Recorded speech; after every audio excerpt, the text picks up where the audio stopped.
ഇതാ വഴിയല്ലേ? ആത്തെന്തായിരുന്നു പരിപാടി? അമ്പലത്തിലൊരു വഴിപാടിന്റെ കാര്യം പറഞ്ഞ. വഴിപാടായിരുന്നല്ലോ, നല്ല കാര്യമായിട്ടായിരുന്നല്ലോ. തോന്നിയ ദിവസം പറയരുത്. തോന്നിയ ദിവസം കാണിച്ചിട്ട് ആ പാവം ജവാന്റെ ഫോട്ടോയില് മാലിട്ട് ചന്ദനത്തിലെത്തിക്കണോ അല്ലേ? പുരുഷേട്ടനെങ്ങാനും അറിഞ്ഞാ പിള്ളച്ചന്റെ ഫോട്ടോയില് മാലിട്ട് ചന്ദനത്തിലെത്തിക്കേണ്ടി വരും. വീട്ടിൽ വെച്ച് ചതവയ്ക്കും. നാട്ടുകാരെ വിളിച്ചു കൂട്ടിട്ട് മോൻ എന്ത് കിട്ടും? എനിക്കൊന്നും കിട്ടില്ല, പിള്ളേച്ചന് കിട്ടും. നല്ല അസല് പുതുക്ക്, വലിയ നിലവിലുള്ള ആളല്ലേ, എല്ലാരും ഒന്ന് അറിയട്ടെ എന്ന്. നീ എന്റെ മാനം കളയരുത്. നിനക്ക് എന്ത് വേണേലും ഞാൻ തരാം. എന്ത് തരും? എന്ത് വേണം? അച്ഛന്റെ കയ്യിൽ നിന്ന് കള്ളക്കണക്കെഴുതി വാങ്ങിച്ച കുരുടിമുക്കിൽ 25 സെന്റ് സ്ഥലം. അയ്യോ മാധവ, അത് എഴുതി തരുമൊന്നും വേണ്ട. അവിടെ ഇത്തവണ എനിക്ക് വിത്തറക്കണം. അതെന്റെ ഒരു മോഹം. ഞാൻ പടവല വിട്ടിരിക്കുക. ആയിക്കോട്ടെ, അത് വിറ്റ് കഴിഞ്ഞാൽ എനിക്ക് വിത്തറക്കാലോ. ഇറക്കാം. പുറപ്പാടാം. പോകാൻ വരട്ടെ.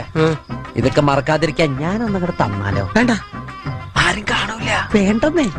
എന്നാ ചാടിക്കോ മോനെ. ഇന്ന് നീ അവിടെ കക്കാൻ കയറരുത്. ഇന്ന് അവിടുന്ന് എന്തെങ്കിലും പോയാൽ നാളെ എന്റെ തലയിലാവും. എന്നാ മറ്റന്നാളാവാം. അതിന്റെ പിറ്റേന്ന് എന്റെ തലയിലാവും.